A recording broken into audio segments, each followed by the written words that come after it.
L'alarme ne s'est pas déclenchée aujourd'hui. Ce N n'était pas nécessaire. Mes yeux étaient déjà ouverts à 5h30 du matin, habitués à une vie passée à me lever avant le soleil pour m'occuper des autres. Même aujourd'hui, à 70 ans, mon corps refuse de désapprendre ce rituel. La partie gauche du lit reste rangée, intacte. 2 ans sans Antonio et je n'arrive toujours pas à m'habituer au vide à mes côtés. Je me lève lentement. Les articulations protestent avec un gémissement assourdissant. J'enroule ma robe de chambre autour de mon corps, plus par habitude que par nécessité, puisqu'il n'y a personne pour me voir, et je me dirige vers la cuisine. Je prépare un café fort, celui dont Antonio disait qu'il réveillerait un mort. Cette pensée m'arrache un sourire triste. Même le meilleur café du monde ne pourrait pas le ramener. Le silence de la maison est interrompu par la sonnerie stridente de mon téléphone portable. Je regarde l'horloge, 6h15 du matin. Ce ne peut être qu'une urgence ou la famille. Avec un soupir, je réponds sans vérifier le numéro. Je sais de qui il s'agit. Maman, la voix angoissée de Polo emplit mes oreilles. Heureusement que tu es réveillée. Écoute, il y a une réunion importante aujourd'hui que je ne peux absolument pas manquer. Anna ne pourra pas non plus quitter le travail plus tôt. Pourrais-tu aller chercher Mariana à elle école à 3h? Je sais que c'est beaucoup demandé, mais... Il continue à parler, mais mon esprit s'est éteint. C'est toujours la même conversation, les mêmes excuses, le même ton pressant qui transforme ses problèmes en obligations. Comme si mon temps, mes projets, si j'en ai encore, étaient naturellement moins importants que les siens. « Bien sûr, Polo !» réponds-je en interrompant son flot de justifications. « Je vais chercher Mariana. Elle reste déjeuner ? Si ce n'est pas un problème, une nuisance, un mot intéressant. Ce n'est jamais gênant quand il demande. Ce serait seulement gênant si je disais non. D'accord, alors, je vais lui faire un goûter.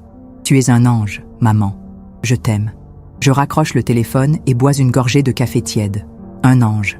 On m'appelle souvent comme ça. Maman, tu es un ange. Madame Neuza, vous êtes un ange. Comme s'il s'agissait d'un compliment et non d'un moyen commode de me maintenir dans ce rôle de éternelle servante. Les anges n'ont pas de désir propre, n'est-ce pas ? Ils ne se sentent pas fatigués, ils n'ont pas besoin de reconnaissance, ils ne vieillissent pas, ils ne saignent pas, ils ne crient pas dans l'oreiller le soir quand la solitude les frappe. Le téléphone portable vibre à nouveau. Un message de Carla, ma fille. « Maman, tu peux faire ton gâteau aux carottes avec du glaçage pour la réunion de l'entreprise demain ? Tout le monde l'adore. Je passerai dans l'après-midi. Bisous. Pas un, s'il te plaît. Pas un. Comment vas-tu ? » C'est drôle comme je suis invisible jusqu'à ce qu'il y ait quelque chose à faire, à cuisiner, à régler. Après le café, je vérifie une dernière fois mon téléphone portable. Les 4 groupes WhatsApp de la famille bourdonnent de messages. Dans le groupe Silva Family, ma belle-fille Anna partage des photos du week-end dernier dans la maison de ses parents à la plage. Un week-end auquel je n'ai pas été invitée, bien que je sois restée avec les enfants pour qu'ils puissent y aller. Dans le groupe Déjeuner du dimanche, on discute du menu de la prochaine réunion qui aura évidemment lieu chez moi. Mais personne ne prend la peine de me demander mon avis sur ce qui sera servi. Il y a aussi les groupes Petits-enfants de grand-mère et Au secours, maman, créés spécifiquement pour les moments de crise, quand quelqu'un est malade, quand il a besoin d'une ordonnance urgente, quand il faut aller chercher un enfant à l'école. Ce dernier groupe, ironique dans son nom, est celui qui me épuise le plus.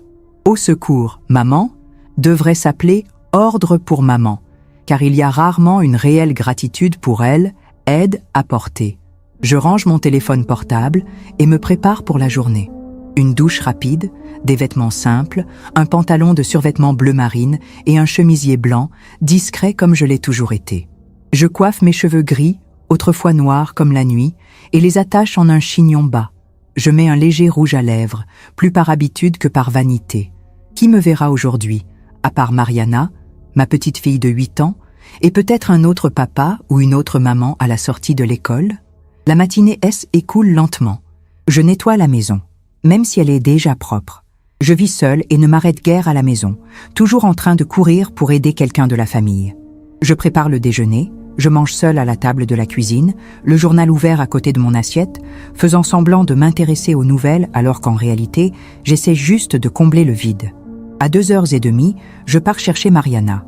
Le trajet jusqu'à l'école est court, mais je mets un point d'honneur à marcher.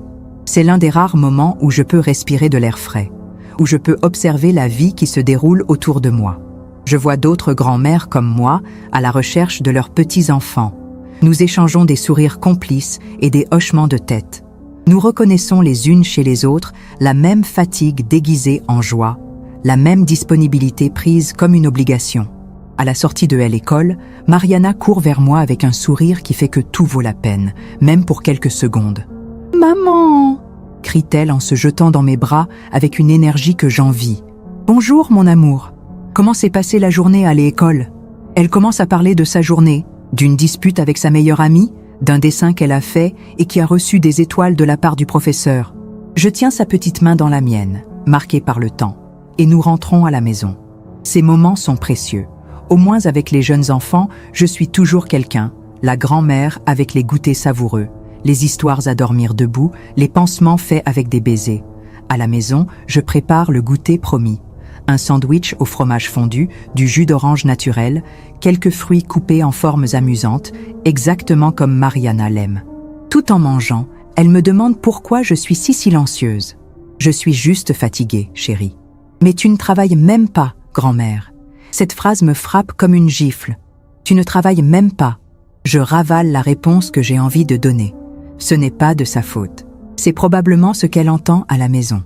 La grand-mère qui reste à la maison toute la journée, qui a tout le temps de s'occuper des besoins de la famille, qui ne travaille même pas.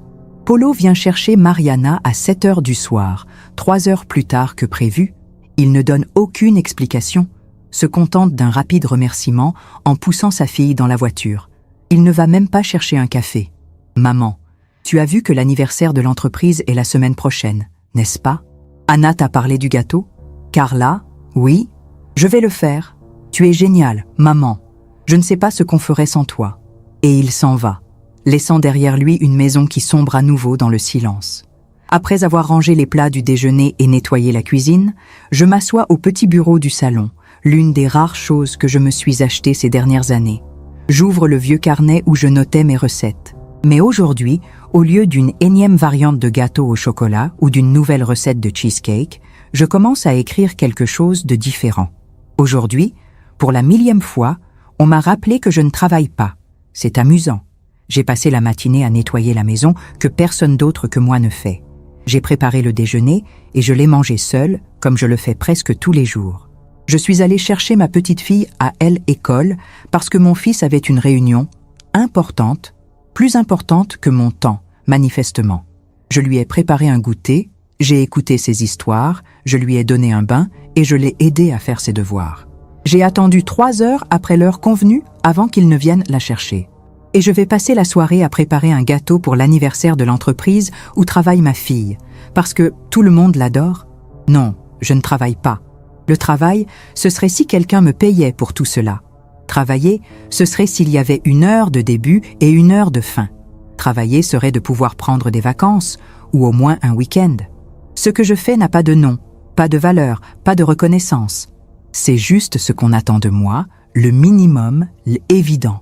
Je relis ce que j'ai écrit et je sens un frisson me parcourir l'échine. Je n'ai jamais couché ces pensées sur le papier. Je les ai toujours avalées avec mon café du matin, avec les larmes occasionnelles, avec la colère que je ne savais même pas que je ressentais. Je continue à écrire. Les mots coulent comme s'ils avaient une vie propre. Nous sommes toutes des reines de WhatsApp. Nous régnons sur des groupes qui ne nous convoquent que lorsque le besoin s'en fait sentir. Notre couronne est invisible, notre trône est la chaise de la cuisine, notre sceptre est la cuillère en bois. Et nos sujets ne se souviennent de notre existence que lorsque leur estomac gargouille ou que la maison est en désordre. L'ironie, c'est qu'à un moment donné de notre vie, nous acceptons ce couronnement silencieux. Nous l'avons approuvé lorsque nous sommes devenus les seuls responsables du bien-être de tous. Et maintenant, alors que nous n'avons plus l'énergie de régner, nous restons esclaves de ce royaume que nous avons construit de nos propres mains. À ma grande surprise, je me sens légère, comme si j'avais soulevé un poids que je portais depuis si longtemps qu'il faisait déjà partie de moi. Je regarde l'horloge. Il est presque minuit. Le gâteau de Carla n'est pas encore prêt, mais quelque chose de plus important vient de naître. Le lendemain matin, après une nuit agitée, je prends une décision. J'allume mon ordinateur, un cadeau d'anniversaire des enfants, que j'utilise rarement, à l'exception d'appels vidéo occasionnels avec la famille, et, après quelques recherches, je crée un blog. Je l'appelle « La grand-mère fatiguée ». Anonyme, bien sûr. Je n'ai pas le courage de signer de mon vrai nom ces mots si sincères, si crus. Je crée un pseudonyme, Aurore, le nom que j'ai toujours voulu, qui suggère un nouveau départ, une aube. Je publie mon premier texte, celui que j'ai écrit la veille. Je ferme mon ordinateur, le cœur battant comme si j'avais commis un crime. Les jours suivants, je poursuis ma routine. Gâteau pour Carla, course au supermarché pour la maison de Paolo, parce qu'Anna n'a pas le temps, médicaments pour ma grande sœur qui habite à l'autre bout de la ville. La différence, c'est que le soir, j'ai un refuge. J'y écris sur les petites indignations quotidiennes, sur les moments de clarté, sur les souvenirs d'une vie consacrée aux autres. Une semaine plus tard, je reçois un courriel. Quelqu'un a commenté le blog. Une femme, quelques années plus jeune que moi, me remerciait d'avoir mis des mots sur ce qu'elle ressentait depuis si longtemps. Le lendemain, 2 autres commentaires, puis 5, puis des dizaines. C'est alors que j'ai écrit le texte qui allait tout changer. Je n'ai pas fait de gâteau aujourd'hui. Et personne n'est mort. C'est un texte simple, presque une chronique humoristique sur une journée où j'ai décidé de ne pas répondre à une demande de la famille. Ce N était rien d'important, juste un gâteau pour un enterrement de vie de jeune fille d'une collègue de travail de Carla que je n'avais jamais rencontrée. J'ai dit que je n'étais pas bien, un petit mensonge. Ce N n'était pas la fin du monde. Carla a acheté quelque chose à la boulangerie, c'est un peu plainte, mais a survécu. C'est incroyable comme le monde continue de tourner quand on dit non. Les gens trouvent des alternatives. Ils résolvent leurs propres problèmes. Et nous découvrons que peut-être, juste peut-être, nous ne sommes pas aussi indispensables que nous avons été amenés à le croire. Ou pire, nous ne sommes indispensables que tant que nous disons oui.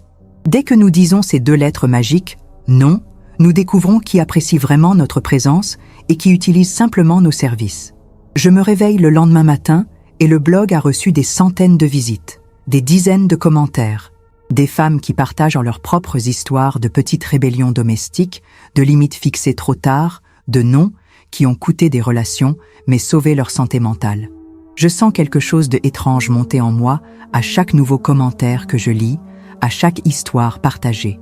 C'est comme si une porte verrouillée depuis des décennies commençait enfin à s'ouvrir, laissant entrer un rayon de lumière dans une pièce sombre. Était-ce du pouvoir? Était un mardi ordinaire. Je revenais du supermarché, chargé des sacs de courses de la semaine, quand on a sonné à la porte. J'ai reconnu la voix de Paolo à travers l'interphone. C'est étrange. Il n'arrive jamais à l'improviste, surtout en plein milieu d'un après-midi de semaine. « Je monte, maman », dit-il d'un ton qui m'a immédiatement alerté. J'ai ouvert la porte et mon fils était là, avec son air sérieux de cadre supérieur occupé, un téléphone portable dans une main et une mallette dans l'autre. Plus inquiétante était la présence d'Anna, ma belle-fille, juste derrière lui. Le couple parfait, réuni pour une visite imprévue. Quelque chose ne tournait pas rond. « Les enfants vont bien ?» demandai-je immédiatement, le cœur battant la chamade. « Les enfants vont bien, maman ?» répondit Paolo, en entrant sans attendre l'invitation et en se dirigeant directement vers le salon. « Il faut qu'on parle d'autre chose. » Anna me salua d'un baiser en l'air, le genre de baiser qui ne touche pas vraiment la peau, et suivit son mari. Je refermai la porte avec un sentiment de malaise dans l'estomac. Dans le salon, Paolo S. était déjà installé sur le canapé principal, comme si la maison lui appartenait encore. Anna s'est assise à côté de lui, très droite, comme si elle n'était pas à l'aise. J'ai choisi le fauteuil d'en face, celui-là même où Antonio s'asseyait pour lire le journal. « Tu as écrit, n'est-ce pas ?» Paolo est allé droit au but, brandissant son téléphone portable comme une pièce à conviction. Mon sang n'a fait qu'un tour. Comment pouvait-il savoir? Le blog était anonyme. Je ne mentionnais jamais de nom réel. Je ne donnais jamais de détails spécifiques qui auraient pu permettre d'identifier ma famille. J'avais été extrêmement prudente. Vous écrivez? J'ai essayé de paraître confuse. Quelques recettes, comme d'habitude.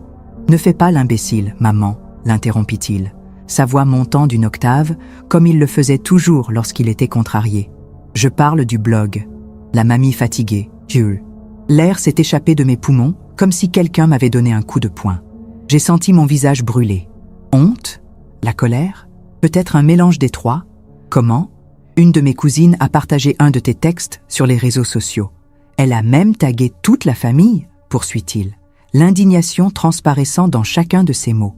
Pour ceux qui ont une mère ou une belle-mère qui se plaint toujours que personne ne les apprécie, c'est ce qu'elle a écrit en le partageant. J'ai immédiatement reconnu les histoires. Anna, qui était restée silencieuse jusque-là, s'est installée sur le canapé. Madame Neuza, nous comprenons que vous vous sentiez parfois sous-estimée.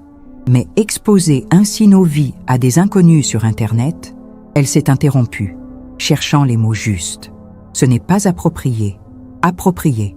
Comme si mes sentiments, mes frustrations accumulées au fil des décennies devaient être soumis à ce qui est approprié. Comme si leur malaise face à la vérité était plus important que mon malaise à vivre cette vérité. Je n'ai mentionné aucun nom. Ai-je finalement réussi à dire, la voix plus ferme que je ne m'y attendais. Tu n'as pas à citer de nom, maman. Paul se lève et fait le tour de la pièce, comme il le fait lorsqu'il est nerveux.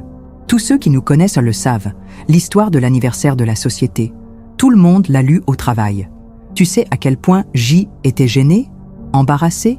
Mon fils a été gêné parce que je lui ai dit ce qu'il ressentait lorsqu'on le traitait comme une machine à faire des gâteaux. Non pas parce qu'il me traitait ainsi, mais parce que d'autres personnes l'ont découvert. La sonnette de la porte d'entrée a de nouveau retenti, me sauvant momentanément de cette confrontation. C était Carla, ma fille, accompagnée de Roberto, mon gendre.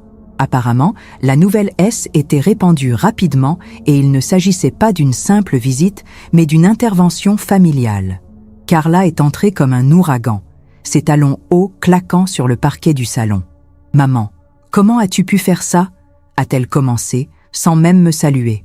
J'ai reçu des messages toute la journée. Tout le monde veut savoir si je suis la fille qui n'appelle que lorsqu'elle a besoin de manger sur ton blog. Roberto, toujours plus calme, mais non moins intimidant avec son costume impeccable et l'expression d'un avocat sur le point d'interroger un témoin, posa la main sur l'épaule de sa femme, comme pour la retenir. « Madame Neuza, dit-il, sur le même ton que celui qu'il utilise dans ses plaidoiries, vous vous rendez compte que cela peut avoir de graves conséquences, n'est-ce pas? La vie privée est un droit fondamental de la famille. Et pendant 1 heure, j'ai été bombardée de toutes parts. Des mots comme honte, exposition, irresponsabilité me sont tombés dessus. J'ai parfois essayé d'expliquer, de défendre mon droit à exprimer ce que je ressentais, mais était comme parler à un mur. Pouvez-vous imaginer Lucas et Mariana lisant ce livre lorsqu'ils seront plus âgés? Comment se sentiront-ils en sachant que leur grand-mère les considère comme un fardeau? A demandé Anna, abordant un point sensible. Mes petits-enfants étaient la seule vraie joie de ma vie. Je n'ai jamais dit cela, rétorquai-je, sentant des larmes de frustration se former. Je n'ai jamais dit que mes petits-enfants étaient un fardeau. J'adore passer du temps avec eux. Le fardeau, c'est de être traité comme si mon temps ne valait rien, comme si je n'avais pas d'autre vie que de vous servir. Un silence gênant s'installe dans la salle. Était la première fois depuis des années, voire des décennies, que j'y élevais la voix devant mes enfants. Depuis la mort d'Antonio, J était devenue encore plus passive, comme si je devais compenser son absence en étant doublement agréable, doublement disponible. Carla fut la première à retrouver son calme, adoptant un ton faussement doux qui m'irritait plus que ses cris. « Maman, on t'aime, on s'inquiète juste pour ton image. Et l'image de la famille ?» dit-elle en s'asseyant à côté de moi et en prenant ma main entre les siennes. Un geste calculé de fausse intimité. « Je crois que tu ferais mieux d'arrêter. Tu t'es bien amusé, n'est-ce pas ?»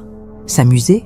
Comme si écrire ces textes, exposer mes blessures les plus profondes, était un passe-temps frivole. Comme si ce N n'était pas la chose la plus courageuse que j'ai faite depuis des décennies. « Je vais y réfléchir », ai-je répondu calmement, juste pour mettre fin à cette réunion de famille inquisitrice. Je voulais juste qu'ils sortent de chez moi. Satisfaits de ce qu'ils interprétaient comme une promesse, ils sont partis l'un après l'autre, non sans m'avoir rappelé les engagements à venir, le gâteau que Carla attendait toujours pour le week-end, les petits-enfants que Paolo devait venir chercher vendredi. Comme si rien n'avait changé. Comme si J était toujours la même Neuza, prête à dire oui à tout. Lorsque la porte s'est enfin refermée sur le dernier d'entre eux, je me suis effondrée sur le canapé. L'appartement qui, il y a quelques minutes encore, me semblait trop petit pour tant d'accusations, me paraissait maintenant immense dans son silence. Je me sentais épuisée, comme si j'avais couru un marathon. D'une certaine manière, C était exactement cela. Un marathon émotionnel qui avait commencé il y a des décennies et dont je commençais seulement à prendre conscience. Cette nuit-là, je n'ai pas pu dormir. Je fixais le plafond, repassant chaque mot de la dispute, chaque accusation, chaque demande voilée. Je me suis souvenu d'Antonio et de ce qu'il me disait toujours. « Neuza, il faut que tu apprennes à te défendre davantage. » Il était facile de lui parler. Un homme, une voix grave, une présence imposante. Personne n'a jamais posé de questions lorsqu'il disait non. Lorsque j'essayais, on me traitait de égoïste, d'insensible, de difficile. Un souvenir précis m'est revenu avec force. Antonio était vivant, mais déjà malade. C'était Noël, et j'avais passé 3 jours à préparer le dîner qui devait avoir lieu chez nous. Tout le monde est venu, a mangé, a bu et s'est amusé. Au moment de nettoyer, ils ont disparu. Je suis restée seule dans la cuisine, à laver des montagnes de vaisselle à 2 heures du matin, tandis que j'entendais des rires dans le salon où ils regardaient un programme à la télévision. Antonio est apparu dans l'embrasure de la porte, appuyé sur sa canne, et m'a observé un moment. « Pourquoi ne demandes-tu pas de l'aide ?» me demanda-t-il, avec une expression mêlant l'inquiétude et une certaine frustration. « Il s'amuse », répondis-je automatiquement, comme si cela expliquait tout. « Tu ne mérites pas de t'amuser toi aussi ?» Je ne sais pas quoi répondre. La question restait en suspens, sans réponse. Antonio secoua la tête, déçu non pas d'eux, mais de moi, de mon incapacité à exiger le respect. Il est retourné lentement dans la chambre, en traînant les pieds, emportant avec lui la question à laquelle je n'ai jamais voulu répondre honnêtement. Maintenant, allongé dans le même lit que nous avions partagé pendant presque 5 décennies, la question revenait. Ne mérites-tu pas de t'amuser aussi? Ne mérites-tu pas le respect? Ne mérites-tu pas d'être entendu? Le lendemain matin, je me suis levée avec une détermination que je n'avais pas ressentie depuis des années. J'ai bu un café fort, j'ai mis des vêtements confortables, pas les vêtements maison que je portais habituellement, mais une tenue qu'Antonio complimentait toujours, disant qu'elle mettait mes yeux en valeur. J'ai fait un chignon moins sévère que d'habitude et j'ai mis un rouge à lèvres oublié dans le tiroir depuis des mois. Je me suis assise devant mon ordinateur. Mes mains tremblent, mais mon cœur est stable. J'ai commencé à écrire la chronique la plus honnête de ma vie. Cette fois, je ne me suis pas cachée derrière des euphémismes ou des situations génériques. J'ai utilisé leurs vrais noms. Polo, Carla, Anna, Roberto, ils étaient tous là. J'ai décrit intervention de la veille avec des détails douloureux. Leur indignation n'était pas due au fait que je me sentais invisible, mais au fait que j'avais rendu cette invisibilité publique.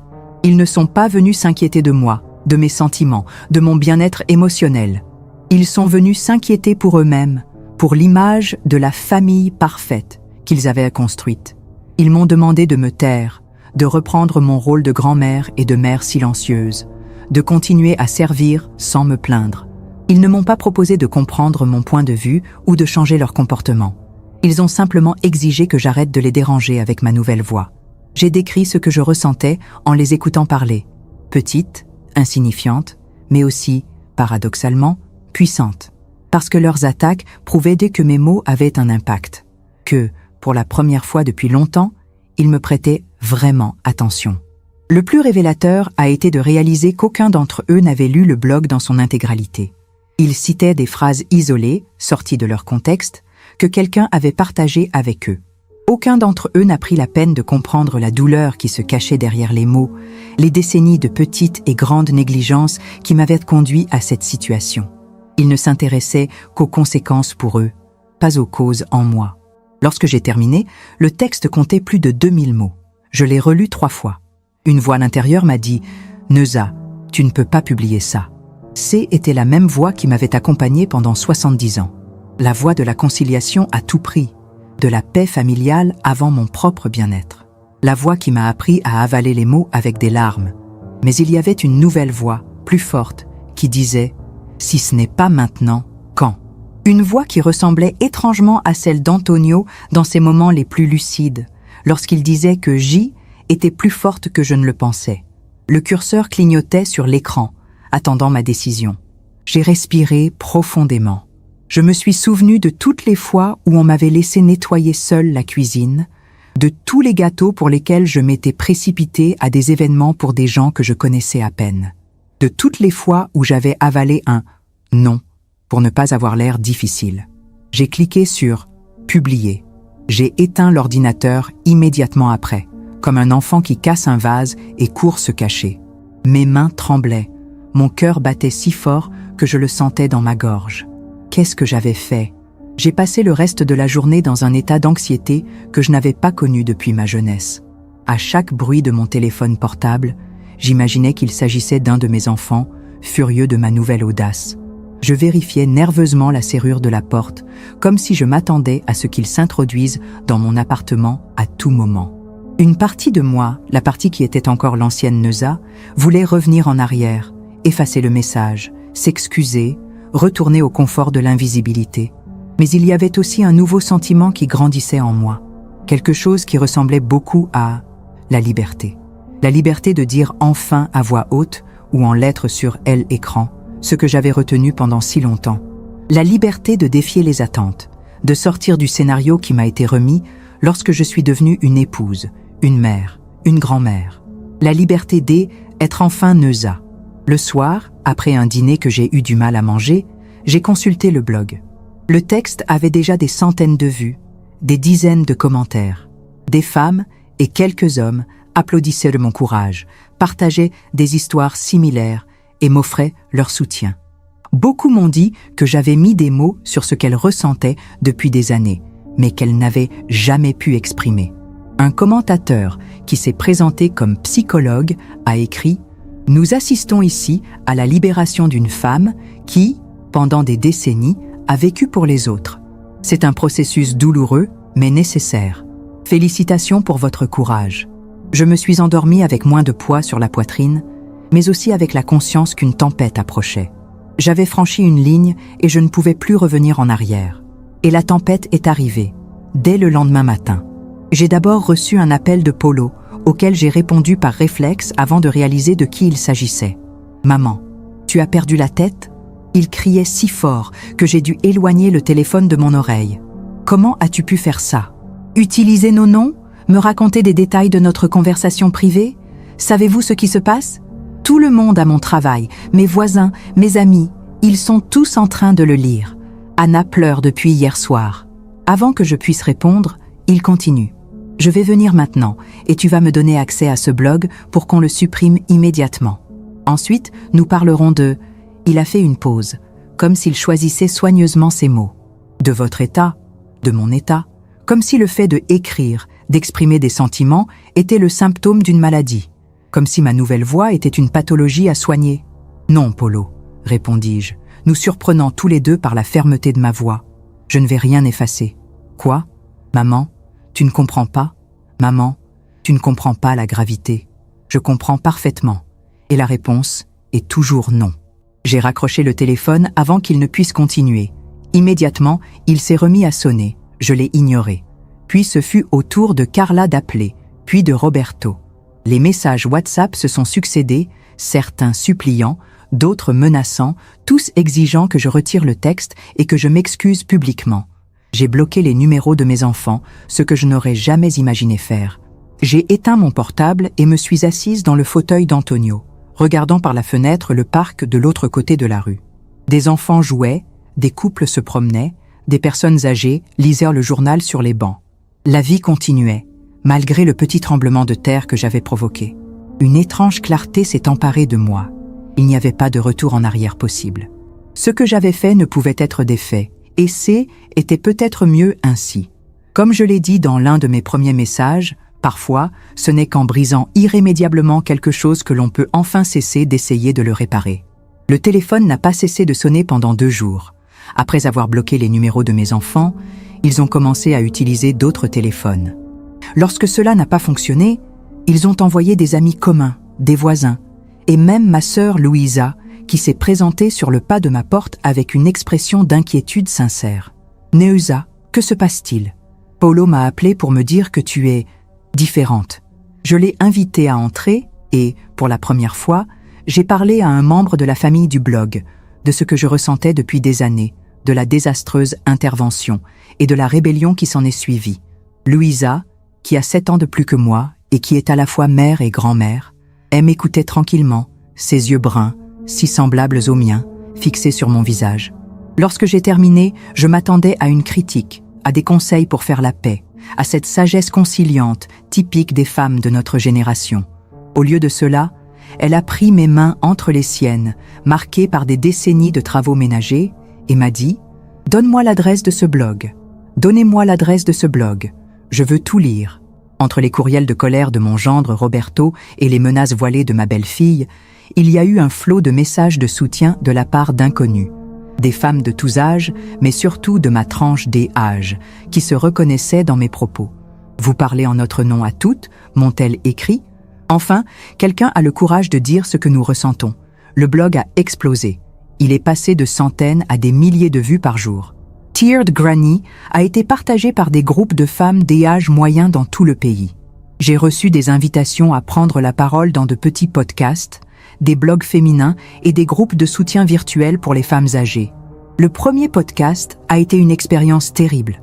Mes mains transpiraient tellement que je pouvais à peine tenir mon téléphone portable. Ma voix tremblait. J'oubliais des mots. Je trébuchais sur des phrases simples. L'animatrice, une femme d'une 50aine d'années appelée Déborah, s'est montrée patiente et gentille, orientant habilement la conversation pour compenser ma nervosité. « Qu'est-ce que cela fait de rompre le silence après tant d'années ?» m'a-t-elle demandé, alors que j'y étais mal à l'aise devant la caméra de l'ordinateur, remerciant intérieurement Julia, ma petite fille aînée, qui m'avait appris à utiliser la vidéoconférence pendant la pandémie. La question m'a pris au dépourvu. Je m'attendais à quelque chose sur les textes eux-mêmes, sur les réactions de la famille, mais elle voulait en savoir plus sur moi, sur ce que je ressentais. À quand remonte la dernière fois où quelqu'un s'est vraiment intéressé à ce sujet ? C'est comme prendre sa première respiration après des décennies passées sous l'eau, ai-je répondu, surpris par mes propres mots et la émotion qu'ils véhiculaient. L'entretien a duré 1 heure et, aussi inconfortable qu'il ait été sur le plan technique, il a été libérateur sur le plan émotionnel. J'ai parlé de ma vie, des petites et grandes concessions que j'avais faites, du fait que ce n'est qu'après la mort d'Antonio que j'ai pleinement réalisé à quel point je m'étais annulée. Je ne dis pas que mon mari m'a opprimée, ai-je expliqué, ressentant le besoin de défendre Antonio. Il m'a toujours encouragée à m'affirmer davantage. Le problème, c'est que pour une femme de ma génération, l'affirmation de soi, N, n'était pas une qualité, C était un défaut. Femme difficile, capricieuse, compliquée. Telles étaient les étiquettes pour les femmes qui osaient dire ce qu'elles pensaient. Après le podcast, d'autres invitations ont suivi. Une influenceuse d'une 50aine d'années m'a demandé de faire un live, et cette fois j'ai accepté avec moins d'hésitation. Ensuite, il y a eu un court programme YouTube consacré aux questions féminines. Puis il y a eu un groupe de lecture virtuelle où l'on discutait de sujets tels que l'invisibilité des femmes à un âge avancé. À chaque apparition, j'ai gagné en confiance. Ma voix, qui pendant si longtemps n'avait servi qu'à dire « oui, bien sûr » et « le dîner est prêt », abordait désormais des questions profondes sur le vieillissement, sur les droits et la dignité des personnes âgées, sur la révolution silencieuse des femmes, qui, comme moi, en avaient assez d'être considérées comme acquises. J'ai commencé à participer à des groupes de lecture en tête-à-tête, à de petits événements littéraires dans les bibliothèques locales. Des femmes de mon âge sont venues vers moi, m'ont serré la main, certaines ont pleuré. « Vous dites ce que nous n'avons jamais eu le courage de dire », ont-elles avoué. Et moi, qui aime, était toujours sentie si ordinaire, si remplaçable, je me suis soudain retrouvée à représenter quelque chose de plus grand que moi. À la maison, la saga familiale se poursuit. Après avoir compris que je ne répondrais pas à ses appels, Polo a laissé une lettre sous la porte, écrite avec quelle élégance formelle qu'il utilisait pour ses documents de travail. Elle commençait par « Chère maman » et se terminait par des menaces voilées de m'emmener chez un médecin pour évaluer mon état mental. Carla a opté pour une approche plus directe. Elle a débarqué à l'improviste un samedi matin, alors que je m'apprêtais à participer à une réunion virtuelle avec des lecteurs de mon blog. « Il faut qu'on parle, maman », dit-elle en entrant dans l'appartement comme si elle y vivait encore, en se dirigeant directement vers la cuisine et en prenant une tasse de café. « Je suis occupée, Carla. J'ai un rendez-vous dans 20 minutes. » Elle s'arrêta en plein mouvement, la tasse suspendue en l'air. « Un rendez-vous ? Quel genre de rendez-vous pourrait être plus important que de résoudre cette situation avec votre famille ? Quelque chose dans la façon dont elle a dit « votre famille », comme s'il s'agissait d'une entité distincte de moi, m'a profondément dérangée. « Une réunion avec les lecteurs du blog ?» répondis-je calmement, observant l'incrédulité se répandre sur son visage. « Maman, ça va trop loin ? Polo a des problèmes au travail. Son patron a lu ton texte où tu dis qu'il exploite sa propre mère. Roberto s'inquiète pour sa réputation au cabinet d'avocat. Et moi, elle hésite, comme si elle avouait quelque chose de honteux. Hier, je suis allée au supermarché et la caissière, Madame Sida, m'a demandé si j'y étais la fille de Madame Neusa du blog. Comment pensez-vous que je me suis sentie ? Je n'ai pas répondu tout de suite. J'ai regardé ma fille. Je l'ai vraiment regardée, peut-être pour la première fois depuis des années.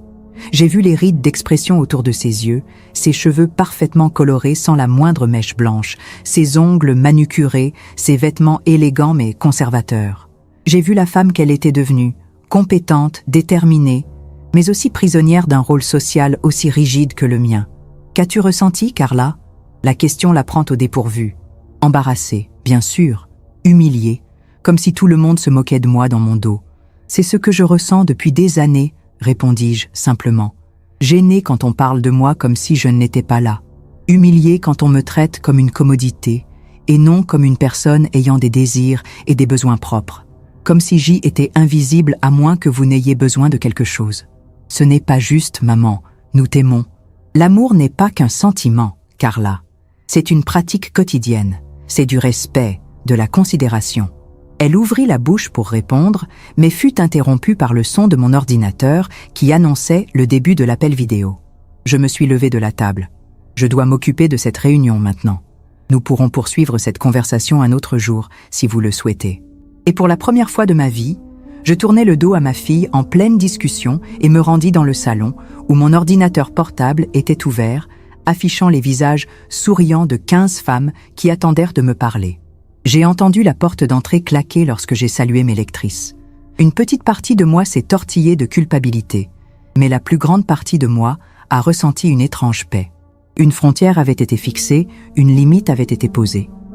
Était douloureux, certes, mais aussi nécessaire. La célébrité inattendue a entraîné de nouveaux défis. Au fur et à mesure que le blog prenait de l'ampleur, les réactions négatives se sont multipliées. Des commentaires d'hommes et de quelques femmes m'accusant de détruire les familles, d'être une vieille femme amère, de ne pas valoriser le rôle sacré des mères et des grands-mères. J'ai reçu des courriels méchants, certains franchement effrayants. Roberto, mon gendre, avocat compétent et habitué à intimider ses adversaires, a déposé un avis extrajudiciaire demandant la suppression de tous les textes mentionnant la famille, une rétractation publique et, plus absurde encore, la fermeture définitive du blog. L'enveloppe officielle est arrivée un mardi matin. Je l'ai ouverte, les mains tremblantes et le cœur battant. Était un document rempli de jargon juridique, de menaces voilées entre les mots polis, d'exigences qui semblaient raisonnables si l'on ne comprenait pas ce qui était réellement en jeu. Ma voix, ma liberté retrouvée. Mon premier réflexe a été de céder, d'appeler Roberto, de m'excuser, de promettre de tout retirer, de retourner au silence confortable où j'avais passé la plus grande partie de ma vie. Je me suis même assis pour écrire une rétractation, mes doigts planant sur le clavier, prêts à taper des mots de regret. Mais j'ai regardé le mur du salon où se trouvait une vieille photo. J'avais une quarantaine d'années, Paolo et Carla étaient encore des enfants, et je souriais avec la retenue de ceux qui s'effacent pour faire briller les autres. À côté de moi, Antonio, avec son sourire franc, sa main sur mon épaule, il a toujours essayé de me donner de la force, à sa manière. Et j'ai pensé à Neusa, 70 ans, qui avait enfin trouvé sa voix, qui était enfin entendue. Au lieu d'une rétractation, j'ai publié un nouveau texte, quand la vérité dérange plus que le silence. Aujourd'hui, j'ai reçu une notification extrajudiciaire. De beaux mots pour une menace. On veut faire taire la vieille dame qui, après 70 ans de bonne conduite, a osé dire tout haut qu'elle est fatiguée, qu'elle se sent invisible, qu'elle mérite plus que des miettes d'attention et de respect. Mon avocat, si j'en avais un, me dirait de ne pas écrire ceci, de ne pas rendre public un conflit privé. Mais c'est précisément le problème. Nous devons cesser de considérer les questions de dignité humaine comme des problèmes familiaux, à cacher, à nier, à étouffer entre quatre murs. Je ne citerai pas de nom cette fois-ci, non par peur, mais par compassion. Parce qu'au fond de moi, je comprends le malaise. Il est difficile de se regarder dans le miroir que nous tendons à ceux que nous aimons et d'y voir refléter nos défauts, notre négligence, notre humanité imparfaite. Vous pouvez me poursuivre en justice, mais vous ne me ferez plus jamais taire. J'ai envoyé le texte et, pendant un moment, j'ai fixé leur écran, un étrange mélange de terreur et d'exultation me traversant. Qu'est-ce que j'avais fait? Défier ouvertement un avocat? Mon propre gendre? Rendre publique une menace juridique censée m'intimider? Puis les commentaires ont commencé à affluer. Et une fois de plus, je me suis retrouvée au milieu d'une vague de soutien inattendu. Des avocates offrant une aide juridique gratuite. Des journalistes voulant couvrir l'histoire de la grand-mère blogueuse poursuivie en justice pour avoir dit la vérité. Des lecteurs partageant le texte avec des hashtags tels que Don't Silence, The Grandmothers et Voice for the Old. Quelques heures plus tard, ma sœur Louisa m'a appelé. « Neuza, tu vas bien? Paolo m'a appelé pour me dire que tu allais être poursuivie en justice. »« Je vais bien ?»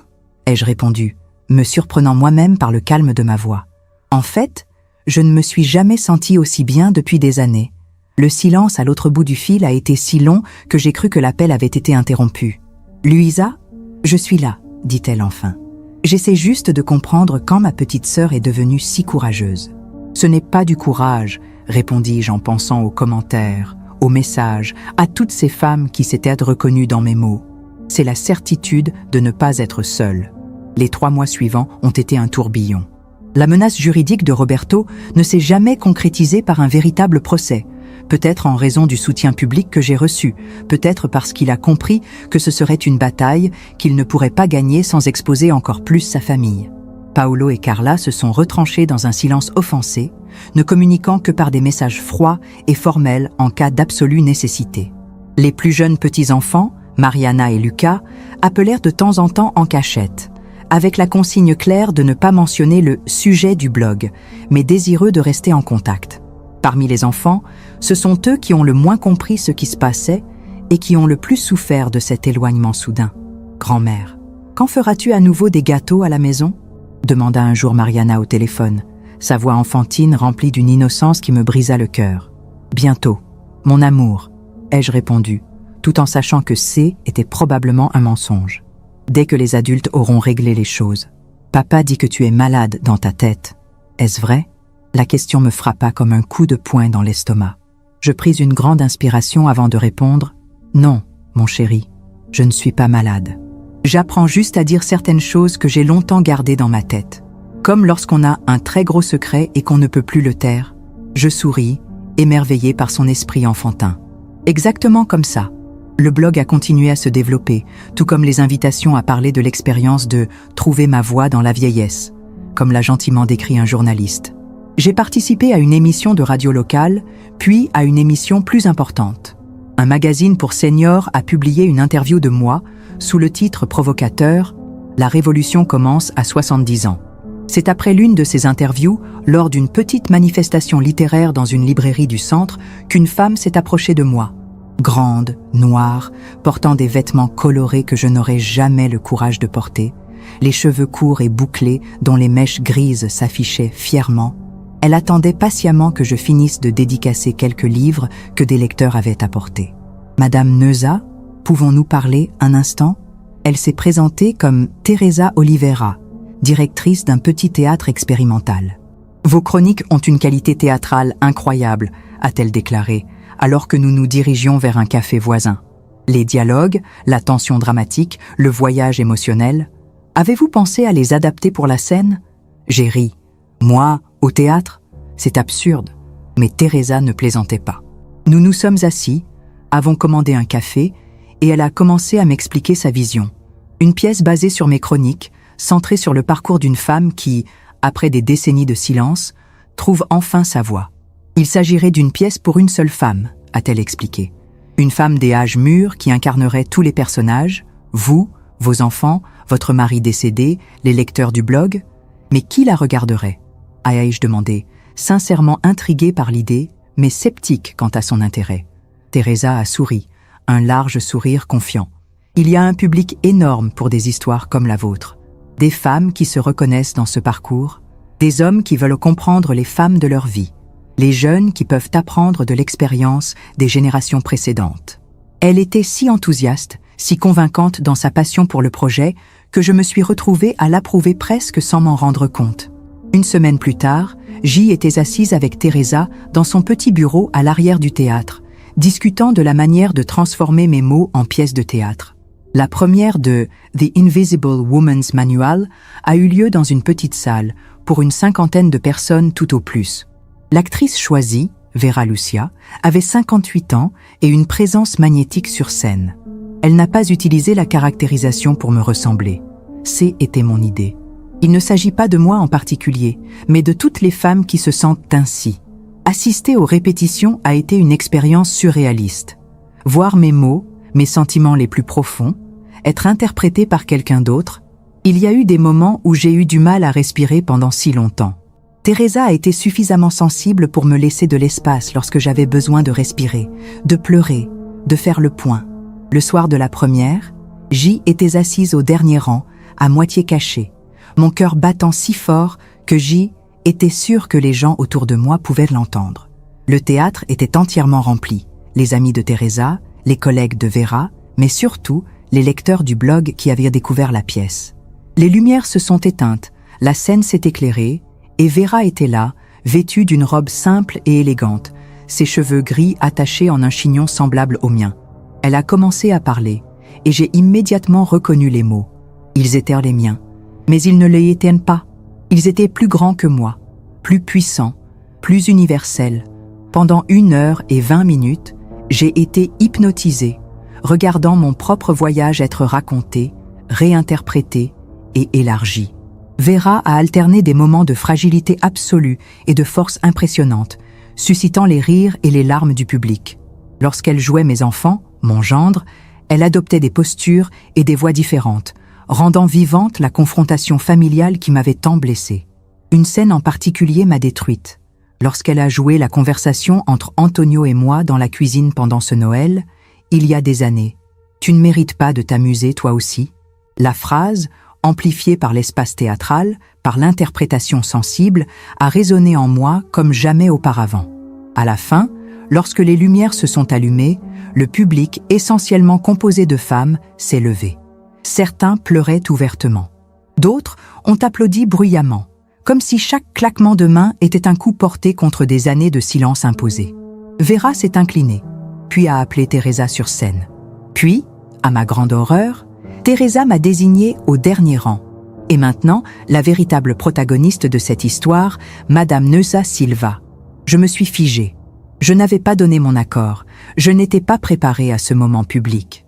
Mais les gens se sont retournés, ont commencé à applaudir plus fort. Et certains ont crié mon nom. J'ai vu des visages souriants et encourageants, et quelque chose en moi, peut-être le même courage qui m'a fait créer le blog, m'a poussée à me lever. J'ai marché lentement jusqu'à la scène, me sentant exposée et vulnérable comme jamais auparavant. Lorsque j'ai gravi les 3 marches latérales et que je suis entrée dans la lumière, l'ovation s'est amplifiée. Vera m'a serrée dans ses bras, puis Teresa. Je suis restée là, ne sachant que faire de mes mains, de mon visage, de l'émotion qui menaçait de m'étouffer. Teresa s'est approchée du micro. Des mots, Neuza. J'ai regardé le public, cette mer de visages attentifs, et j'ai ressenti une connexion que je n'avais jamais connue auparavant. Ce N n'est pas des étrangers. D'une certaine manière, ces gens me connaissaient mieux que ma propre famille. Merci. C'est tout ce que j'ai réussi à dire, ma voix se brisant. Merci de m'avoir écouté. La simplicité de cette phrase a semblé toucher encore plus les gens. L'ovation s'est poursuivie lorsque nous sommes descendus de la scène, et j'ai continué à entendre des applaudissements même après la fermeture des rideaux. Dans les coulisses, je me suis effondrée en larmes dans les bras de Teresa. Je ne sais pas ce qui m'arrive, ai-je avoué en sanglotant. Je n'ai jamais été comme ça, si émotive en public. Tu libères 70 ans d'émotions refoulées, ma chérie, me répondit-elle avec une douceur qui fit couler mes larmes. Permets-toi de tout ressentir. La pièce a connu un succès modeste, mais suffisamment important pour que Teresa la transfère dans un théâtre plus grand. Les représentations sont passées d'1 fois par semaine à 3, puis 5. Un critique culturel d'un grand journal a écrit une critique élogieuse, la qualifiant de « portrait douloureusement honnête de l'invisibilité des femmes dans la vieillesse et soulignant la source originale d'un rare courage. Moi, qui avais tout inspiré. La pièce a commencé à être jouée dans d'autres villes. Mon nom, qui n'avait été pendant si longtemps qu'un appendice du nom de famille de mon défunt mari, apparaissait désormais sur les affiches, dans les critiques culturelles, dans les discussions sur les médias sociaux.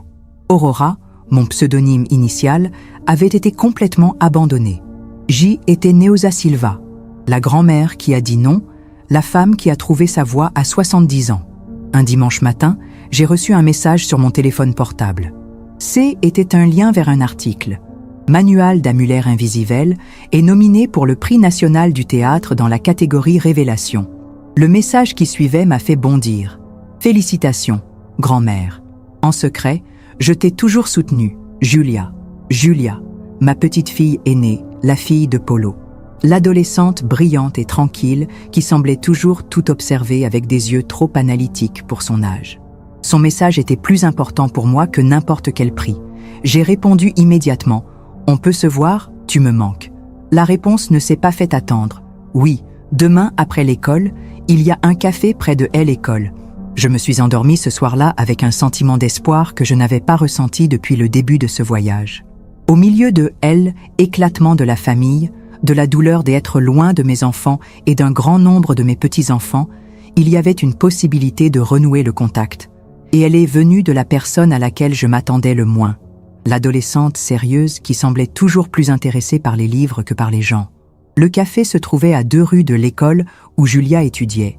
Je suis arrivée 20 minutes avant l'heure convenue, nerveuse, comme si J était sur le point de retrouver un vieil amour. D'une certaine manière, C était le cas. Ma petite fille avait été l'une des grandes joies de ma vie, et les mois de séparation forcée avaient été particulièrement douloureux. J'ai commandé un café pour me calmer et j'ai surveillé la porte. À 4 heures de l'après-midi, Julia est apparue. À 17 ans, elle avait les yeux de son grand-père et une détermination que je reconnaissais comme la mienne, même si je n'avais découvert cette partie de moi-même que récemment. Grande, mince, les cheveux noirs coiffés en une simple queue de cheval, un uniforme scolaire impeccable. Toujours si organisée, si contenue, j'ai levé la main en faisant un signe de tête timide et le sourire qui a illuminé son visage m'a réchauffé de l'intérieur. Elle se dirigea rapidement vers mon bureau et, à ma grande surprise, me serra fort dans ses bras avant de s'asseoir. « Maman, tu as l'air en pleine forme. Toi aussi, ma chérie », répondis-je en lui prenant les mains sur la table et en remarquant qu'elle était peint les ongles en bleu foncé, ce qu'elle n'avait jamais fait auparavant. Un petit acte de rébellion, peut-être. Julia a commandé un chocolat chaud et nous sommes restés quelques instants dans un silence un peu gênant, comme 2 personnes qui ont été proches mais qui doivent réapprendre à se parler. Alors, nous avons commencé ensemble et nous avons ri de la coïncidence. « Toi d'abord » ai-je proposé. Elle remua nerveusement le chocolat avec sa cuillère, les yeux baissés. « Je suis tout ce que tu écris, grand-mère », avoue-t-elle finalement en levant les yeux. Depuis le début, je n'ai jamais rien dit parce que papa aurait été furieux. Ton père et ta mère sont encore, commençai-je.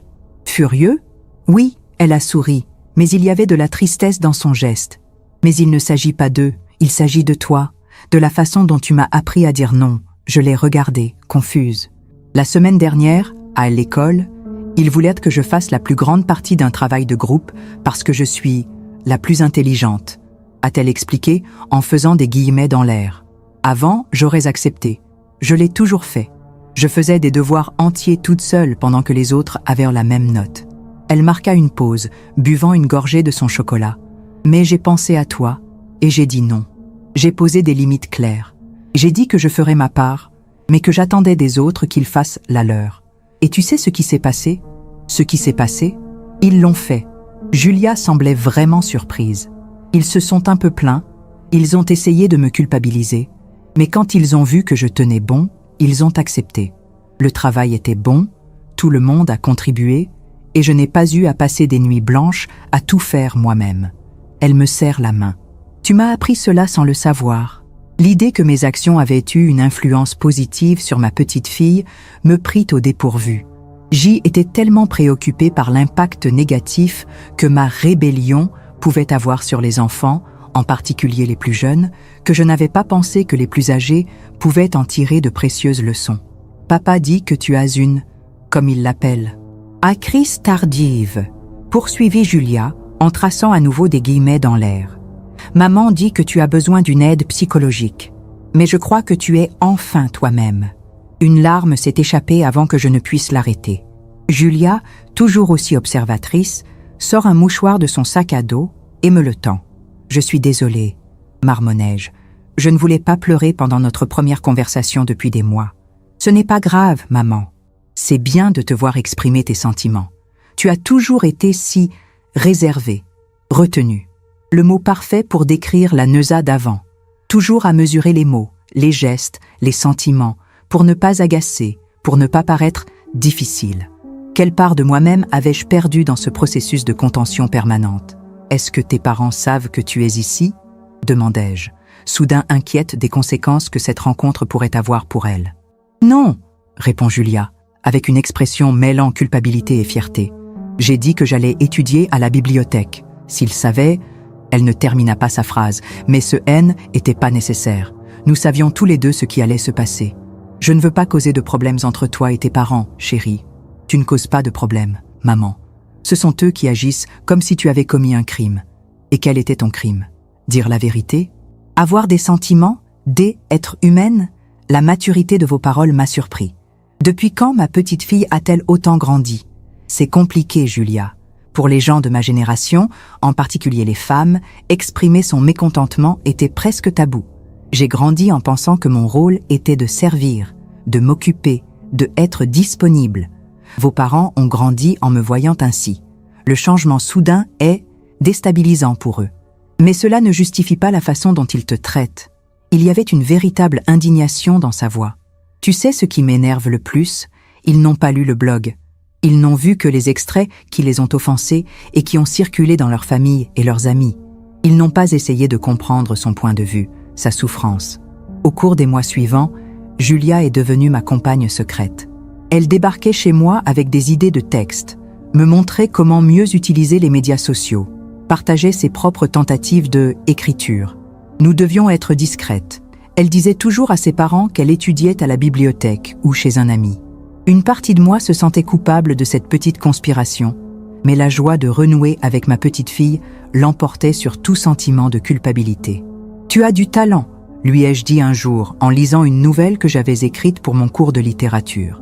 Il s'agissait de l'histoire d'une jeune fille en conflit avec les attentes de sa famille, manifestement inspirée par sa propre expérience récente. « J'ai appris des meilleurs », a-t-elle répondu, un sourire illuminant son visage. C'est elle qui a eu l'idée de lancer un projet ensemble, des ateliers d'écriture pour les adolescents.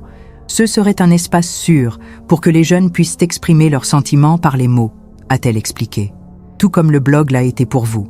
Julia a recruté ses amis et j'ai partagé avec eux ce que j'avais appris au cours de ces mois intenses. Je leur ai appris à utiliser l'écriture, non pas comme une échappatoire, mais comme une arme, un bouclier, un miroir. Au début, les ateliers se déroulèrent chez moi, avec 4 ou 5 filles timides qui venaient plus par curiosité que par intérêt. Mais il s'est passé quelque chose de magique lorsqu'elles ont commencé à écrire. Était comme si une vanne s'ouvrait, libérant des émotions, des pensées et des idées qu'elles avaient l'habitude de refouler. Je n'avais jamais pensé que je pouvais écrire comme ça, a avoué l'une d'entre elles, Gabriella, après avoir lu un texte poignant sur la pression de la perfection. J'ai toujours pensé que mes sentiments haine étaient pas assez importants pour être couchés sur le papier.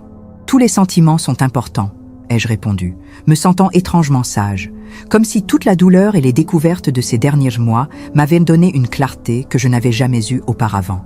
L'erreur est de croire qu'il faut les cacher, surtout lorsqu'ils gênent les autres. Lors de l'une de ces réunions, Julia a enregistré une vidéo à mon insu.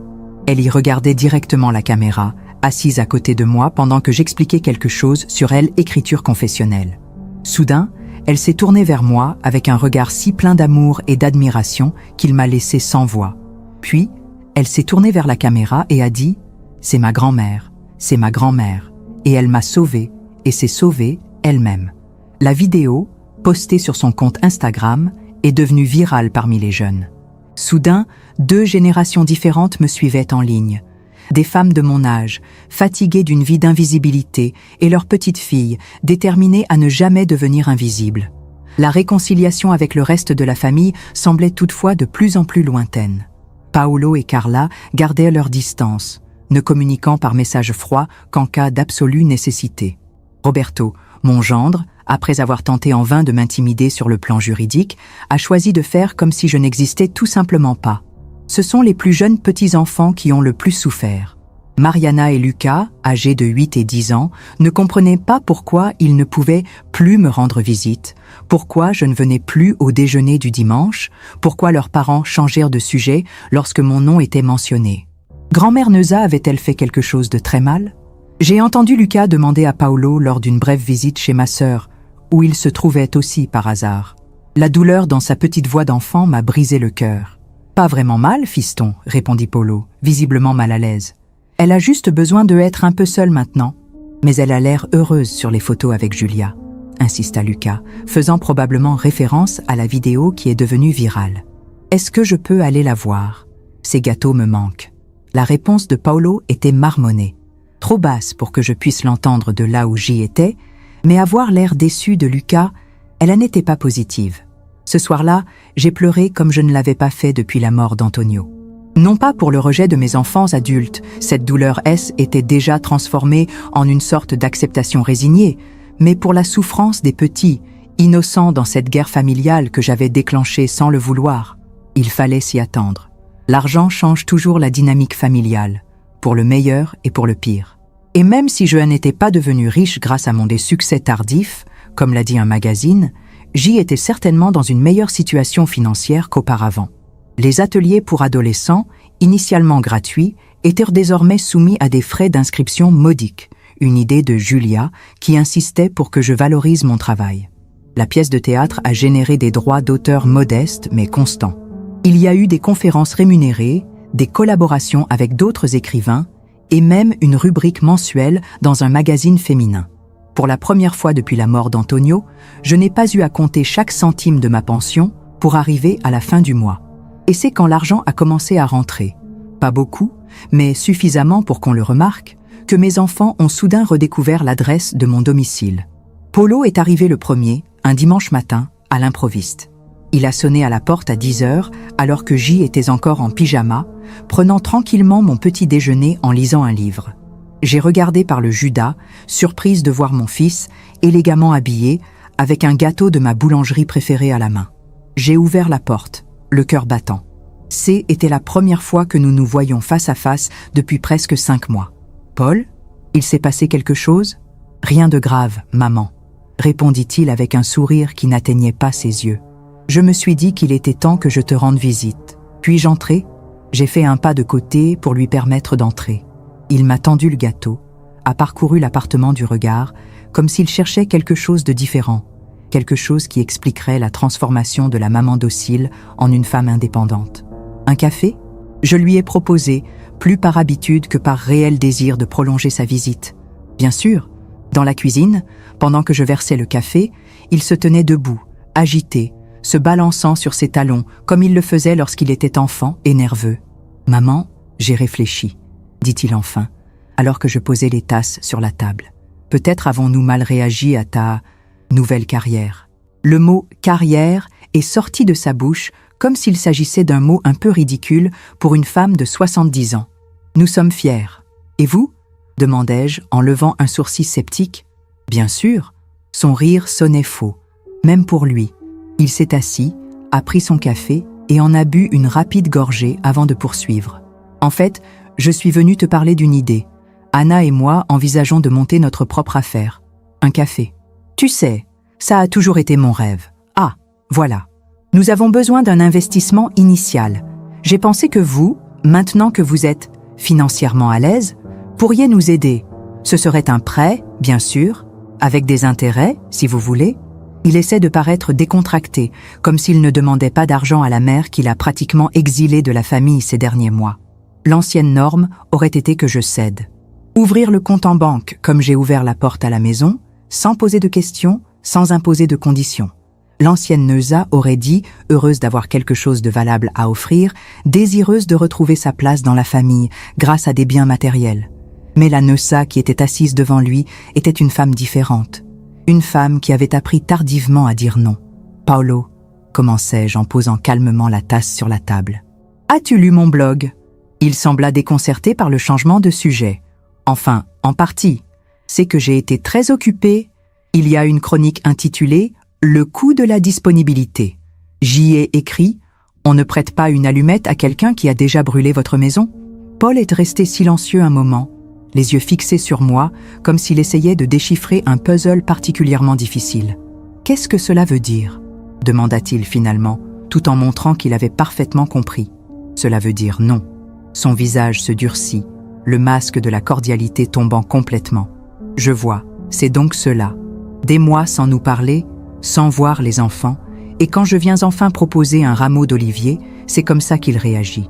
Un rameau d'olivier ? Je n'ai pu retenir un rire amer. Paolo, tu es venu me demander de l'argent, pas de te réconcilier. Si tu voulais vraiment te réconcilier, tu aurais amené Mariana et Lucas. Tu m'aurais demandé comment je vais, comment je me sens. Tu aurais montré un réel intérêt pour ce que j'ai vécu ces derniers mois. J'ai fait une pause, voyant la gêne grandir sur son visage. Mais non, tu es venu avec une pâtisserie et une main tendue, t'attendant à ce que je sois si heureux des miettes d'attention que j'ouvre mon compte en banque sans hésiter. Ce n'est pas juste, maman. Nous sommes dans une situation difficile, et je pensais que la famille aidait la famille. La famille aide la famille, oui, mais la famille respecte aussi la famille. La famille écoute la famille. La famille ne traite pas les personnes âgées comme si elles étaient des machines à résoudre les problèmes, disponibles quand on en a besoin et facilement ignorées quand on n'en a pas besoin. Il s'est levé, visiblement furieux, mais essayant de garder son sang-froid. Je vois que toute cette gloire vous est montée à la tête. Maintenant, tu es trop important pour aider ton propre fils. Non, Paolo. Maintenant, je suis trop important pour être utilisé par mon propre fils. Il y a une différence. Il partit en claquant la porte. Une semaine plus tard, c'était au tour de Carla, avec une approche différente mais le même objectif. Elle est arrivée avec des fleurs, des chocolats et les larmes aux yeux, en disant que je lui manquais beaucoup, que les enfants me réclamaient sans cesse, que Paul avait été trop dur en ce qui concerne le prêt. Il est comme papa, il ne sait pas exprimer ses émotions, dit-elle, comme si cela expliquait et justifiait tout. Mais au fond de lui, il voulait juste renouer le contact. « Et toi, Carla, toi aussi, tu as envie de te reconnecter ?» demandai-je en gardant une voix calme et neutre. « Bien sûr, maman. » Ses yeux se sont à nouveau remplis de larmes. Carla était toujours douée pour pleurer au bon moment. « Tu me manques tellement. Ces mois ont été si difficiles. Et avec la crise au travail de Roberto, était donc ça. Roberto avait des problèmes financiers. J'imagine que l'échec de la notification à l'amiable n'a pas arrangé sa réputation au cabinet d'avocat. Roberto est-il au chômage ? Demandai-je directement. Non, non. Elle a semblé mal à l'aise face à ma franchise. C'est juste que les choses sont un peu tendues. Nous pensons vendre la voiture pour rembourser quelques dettes. Mais ce serait tellement plus simple si nous pouvions demander un prêt à maman, ai-je ajouté pour elle. Carla a au moins eu la décence d'avoir l'air embarrassée. Ce n'est pas que ça, maman. Tu me manques vraiment. Les enfants aussi. Si je te manque, pourquoi ne m'as-tu pas invitée au 10e anniversaire de Lucas le mois dernier ? Elle reste silencieuse, interloquée. J'avais vu les photos de la fête sur l'Instagram d'un ami commun. Tous les enfants déguisés, tous les adultes de la famille présents, sauf moi. Était l'idée de Roberto, explique-t-elle enfin. Il pensait que ce serait inconfortable, après tout ce qui était passé. Je comprends. Et maintenant que tu as besoin d'argent, la gêne a soudain disparu. Carla se lève, rassemble son sac et son manteau. Tu as changé, maman. Tu es devenue dure, amère. Non, Carla. J'ai juste cessé d'être douce et gentille. Il y a une différence. Elle est partie sans dire vraiment au revoir, marmonnant juste quelque chose comme quoi je la chercherais quand je redeviendrai la maman que j'ai connue. Une semaine plus tard, était au tour de Roberto, mon gendre, de se présenter au bureau où j'animais des ateliers d'écriture, faisant comme si la notification à l'amiable n'avait jamais existé, tout en sourire et en fausse cordialité. Pour chacun d'entre eux, la réponse a été la même. 2 lettres qui me restaient en travers de la gorge depuis des décennies, Non. Et le plus surprenant, le monde ne s'est pas écroulé. Ils ont continué leur vie, ont trouvé d'autres solutions à leurs problèmes financiers et sont passés à autre chose. Tout comme je l'avais fait. Les ateliers avec les adolescents ont connu un succès plus grand que je ne l'avais jamais imaginé. Ce qui avait commencé par de petites réunions dans mon salon s'est transformé en cours réguliers dans un espace loué, avec des listes d'attente et même des participants d'autres villes qui venaient spécialement pour les ateliers intensifs du week-end. C'est au cours de l'un de ces ateliers, en observant le pouvoir de transformation que Elle, Écriture, avait sur ces jeunes femmes, que j'ai eu une révélation. Si elles bénéficiaient à ce point du processus, qu'en était-il des femmes comme moi? Des femmes avec des décennies de mots non exprimés, d'histoires non racontées, de sentiments avalés avec leur café du matin? J'ai commencé timidement. Une petite annonce dans un journal local, atelier d'écriture pour les femmes de plus de 60 ans. Je m'attendais à 5 ou 6 personnes intéressées. 22 se sont présentées. Lors de la première réunion, assise en cercle improvisé dans une salle paroissiale empruntée, j'ai demandé à chaque femme de se présenter et d'expliquer brièvement les raisons de sa présence. Les histoires étaient diverses, mais unies par un fil conducteur. Le désir d'être entendu, de laisser une trace, de transformer leurs expériences en quelque chose de significatif. Je n'ai jamais rien écrit d'autre que des listes de courses. Avoue l'une d'entre elles, Maria Elena, veuve comme moi, les yeux baissés, comme si elle s'excusait d'exister. Mais j'ai tellement d'histoires en tête. Je ne sais pas si cela intéresserait quelqu'un. Moi non plus, jusqu'à il y a 1 an, répondis-je, reconnaissant en elle la même insécurité qui m'avait tant paralysée. Et nous y voilà. Le premier exercice que j'ai proposé était simple, écrire sur un moment où l'on s'est senti invisible. La salle est devenue silencieuse, seul le bruit des stylos grattant le papier a retenti. Certaines femmes pleuraient silencieusement en écrivant. D'autres avaient des expressions de concentration intense.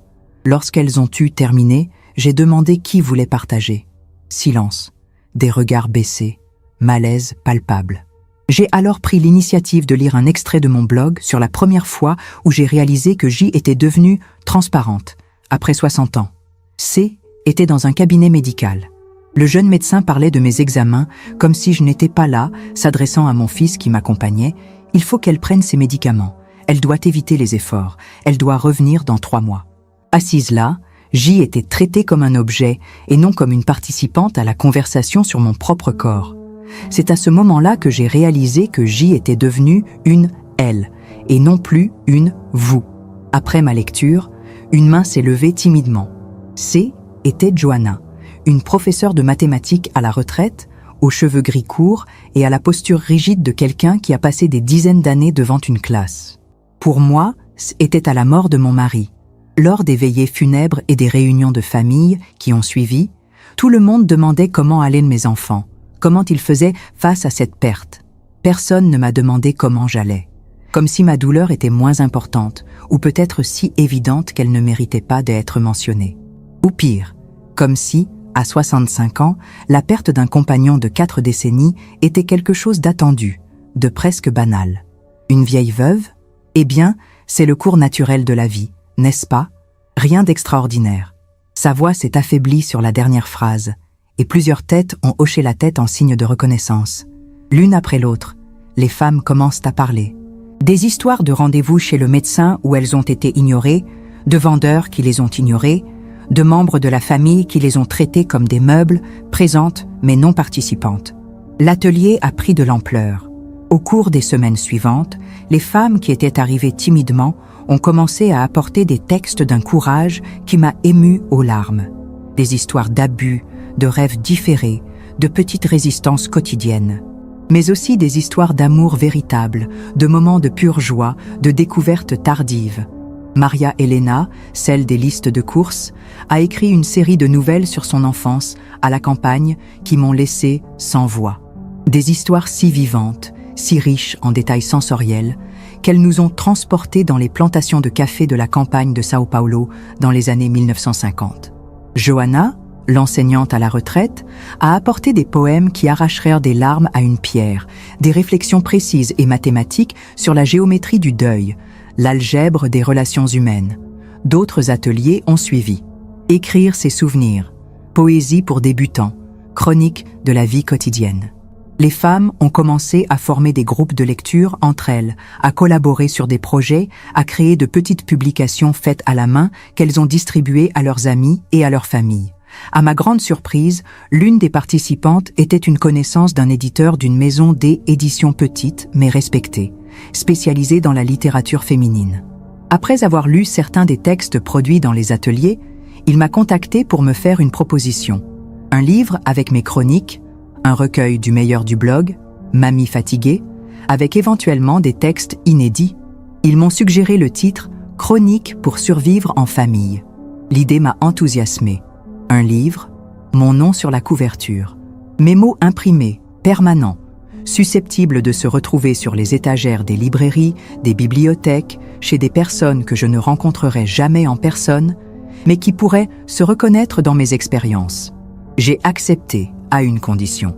Le livre comprendrait des textes des femmes de mon atelier. Ma voix ne serait pas la seule. Elle, éditeur, s'est d'abord montré réticent. Votre nom est déjà connu, les autres sont inconnus, mais j'ai réussi à le convaincre. Le livre comprendrait 3 parties. Les chroniques originales du blog, mes textes inédits et une dernière section intitulée « Autre voix », avec des contributions sélectionnées des participantes à l'atelier. Les mois qui ont suivi ont été intenses. Réviser les anciens textes, en écrire de nouveaux, sélectionner et éditer les contributions des autres femmes. Teresa, la metteuse en scène de la pièce, est devenue une amie proche et une conseillère précieuse au cours de ce processus, m'aidant à organiser le matériel, à rester concentrée et à ne pas me laisser intimider par l'ampleur du projet. Julia, ma petite fille, a été une autre collaboratrice infatigable. À 17 ans, elle avait un sens critique aigu et n'hésitait pas à me dire quand un texte avait besoin de être retravaillé, quand une idée n'était pas assez développée. Notre relation avait évolué de grand-mère petite-fille à quelque chose de plus complexe et enrichissant. Il y avait toujours l'amour de la famille, bien sûr, mais il y avait aussi le respect mutuel en tant qu'écrivain, en tant que penseur. « Maman, il faut que tu parles du pardon dans ce livre », a-t-elle dit un jour, alors que nous travaillions ensemble dans le salon, entourés de brouillons et de tasses de thé. Il ne s'agit pas nécessairement de pardonner à ceux qui vous ont blessé, mais aussi de vous pardonner d'avoir mis tant de temps à trouver votre voie. Je l'ai regardé, émerveillé par sa sagesse. Parfois, j'oublie que tu n'as que 17 ans, commentai-je. Tu parles comme quelqu'un qui a vécu plusieurs vies. C'est peut-être le cas, a-t-elle répondu avec un sourire énigmatique. À travers les livres, à travers les histoires que vous et les autres femmes racontez. C'est comme avoir accès à des décennies d'expérience sans avoir à en vivre chaque minute. C'est à cette époque que j'ai reçu le courriel de Elle, éditeur. Ils avaient suivi mon travail et voulaient publier un livre de mes chroniques. Ils m'ont proposé le titre « Chronique pour survivre en famille ». J'ai accepté à une condition, le livre comprendrait des textes des femmes de mon atelier. Ma voix ne serait pas la seule. Le lancement du livre a eu lieu par une chaude soirée d'été. La librairie que j'avais choisie, l'une des plus grandes de la ville, était plus remplie que je ne l'avais imaginé. J'avais demandé à l'éditeur quelque chose de simple, de discret, mais il a insisté pour que l'événement soit plus important. Votre livre a déjà fait l'objet de préventes impressionnantes, a expliqué l'éditeur, un homme aimable qui est devenu un allié et un ami tout au long du processus. Les gens veulent connaître l'esprit qui se cache derrière les mots qui les ont touchés. La file d'attente a commencé à se former 2 heures avant l'événement. J'ai observé discrètement depuis l'arrière-boutique où je me préparais avec l'aide de Teresa et de Julia. J'ai vu des visages familiers des ateliers, des lecteurs fidèles du blog, des fans de la pièce. J'ai aussi vu, à ma grande surprise, des visages familiers mais inattendus, d'anciens voisins, des collègues de l'époque où je travaillais comme secrétaire avant d'épouser Antonio, et même des parents éloignés que je n'avais pas vus depuis des années. La librairie était pleine à craquer, des visages familiers des ateliers, des lecteurs fidèles du blog, des fans de la pièce. Et, à ma grande surprise, Julia était là, accompagnée de ses cousins, mes autres petits-enfants. Lucas et Mariana ont couru me serrer dans leurs bras dès qu'ils m'ont vu, ignorant les regards désapprobateurs de Paolo et Anna, qui se tenaient à distance, près de la sortie, comme s'ils étaient prêts à battre en retraite à tout moment. Carla, elle, n'était pas là, mais Roberto était là, en retrait, avec une expression impossible à déchiffrer. Il n'y avait aucune trace de leurs enfants adolescents. Ma sœur Louisa était au premier rang, et souriait avec une fierté qui me faisait chaud au cœur. À côté d'elle, à ma grande surprise, se trouvait ma belle-sœur Yvonne, la sœur d'Antonio, avec laquelle je n'ai jamais eu de relation particulièrement étroite. L'événement a commencé par une brève présentation de l'éditeur, suivie d'une lecture d'extraits choisis du livre, certains lus par moi, d'autres par des actrices volontaires, dont Vera, l'interprète de la pièce. Ensuite, une conversation a eu lieu sous la médiation d'un journaliste culturel, avec des questions sur le processus d'écriture, sur ce que était que de rompre le silence après tant d'années, sur les réactions auxquelles j'ai dû faire face. Madame Neuza, avez-vous des regrets ? D'avoir attendu si longtemps pour commencer à écrire, ou peut-être d'avoir été si franche dans vos textes, même si vous saviez que cela pouvait blesser vos proches ? La question est restée en suspens un moment. Je jette un bref coup d'œil à Polo, toujours debout près de la sortie, le visage masquant une certaine gêne. « Je regrette d'avoir attendu si longtemps », répondis-je finalement. Pas pour moi, mais pour Antonio, mon mari. Il a toujours essayé de m'encourager à m'affirmer davantage, à exiger plus de respect, à rechercher mon propre bonheur. Si j'avais trouvé ma voie de son vivant, peut-être aurions-nous partagé des années plus riches et plus honnêtes. Quant aux conséquences de ma franchise, j'ai fait une pause, choisissant mes mots avec soin. Je crois que la vérité, même quand elle fait mal, même quand elle brise certaines attentes et certains équilibres fragiles, est toujours préférable à une paix fondée sur le silence et les sacrifices unilatéraux. Après les questions, la séance d'autographe a commencé. La file d'attente a duré 2 heures. Des femmes de tous âges m'ont serré dans leurs bras, ont pleuré, ont raconté leur propre histoire à voix basse. Sur chaque livre, j'ai écrit non seulement mon nom, mais aussi un petit message personnalisé. J'ai remarqué que Paolo, Anna et les enfants étaient partis peu après l'entretien. Roberto est resté plus longtemps et, à un moment donné, je l'ai vu feuilleter un exemplaire du livre d'un air pensif. Il l'a acheté, mais est parti sans se joindre à la file d'attente pour les dédicaces. Sur la page de dédicace du livre, il avait écrit « À tous ceux qui ont été traités de difficiles parce qu'ils avaient simplement une voix. » Et à Antonio, qui a toujours su que j'avais quelque chose à dire, même quand j'en doutais moi-même. Lorsque la soirée s'est terminée et que la librairie s'est vidée, je suis restée avec Julia, Teresa et les femmes de l'atelier. Nous avons trinqué avec du vin mousseux, ri comme des adolescentes, fait des projets d'avenir, ce que, à 70 ans, beaucoup d'entre nous avaient renoncé à faire. De retour chez moi, épuisée mais électrisée par l'énergie de l'événement, je me suis assise à mon bureau, un cadeau que je me suis offert avec mon premier chèque de l'éditeur. Un meuble en bois sombre et élégant, avec de petits tiroirs où je rangeais mes stylos, mes carnets, mes nouveaux trésors d'écrivain. J'ai ouvert l'ordinateur pour écrire ce qui serait la dernière chronique du blog « Mamie fatiguée ». Il était temps de clore ce chapitre. Le blog avait rempli son rôle, il m'avait aidé à trouver ma voie, à entrer en contact avec d'autres femmes vivant des situations similaires, à transformer la douleur en art, le silence en expression. Maintenant que le livre est publié, que les ateliers se développent et que de nouveaux projets se profilent à l'horizon, j'ai senti qu'il était temps de passer à autre chose.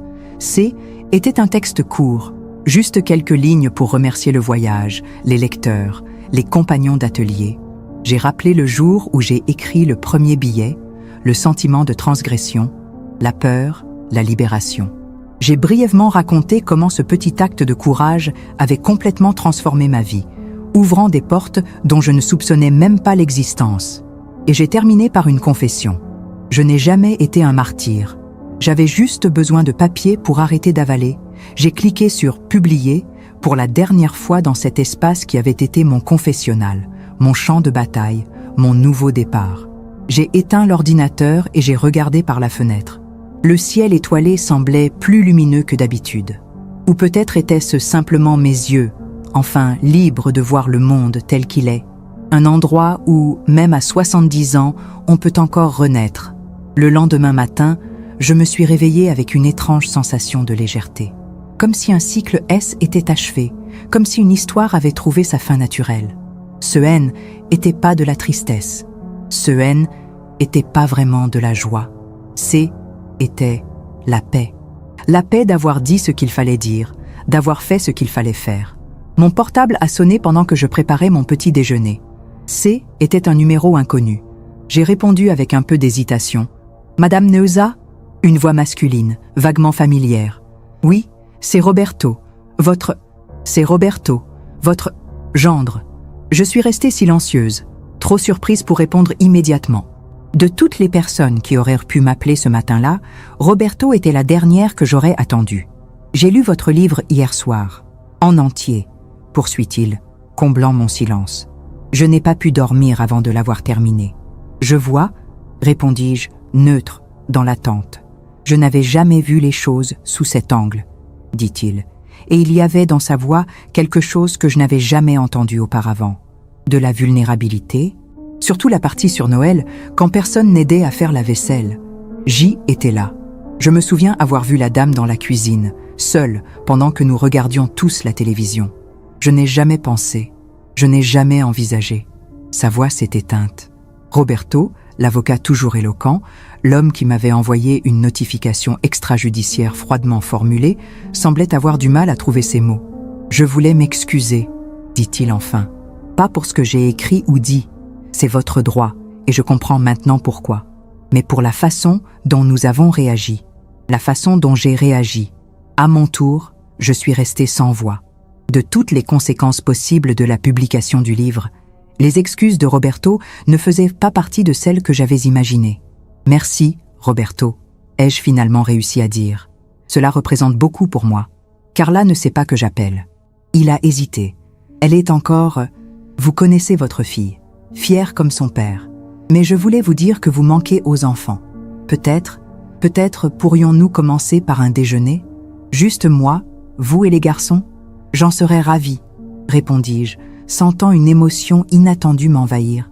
Ce n'était pas une réconciliation complète. Ce n'était pas une fin de film parfaite où tout le monde s'embrasse et où tout est oublié.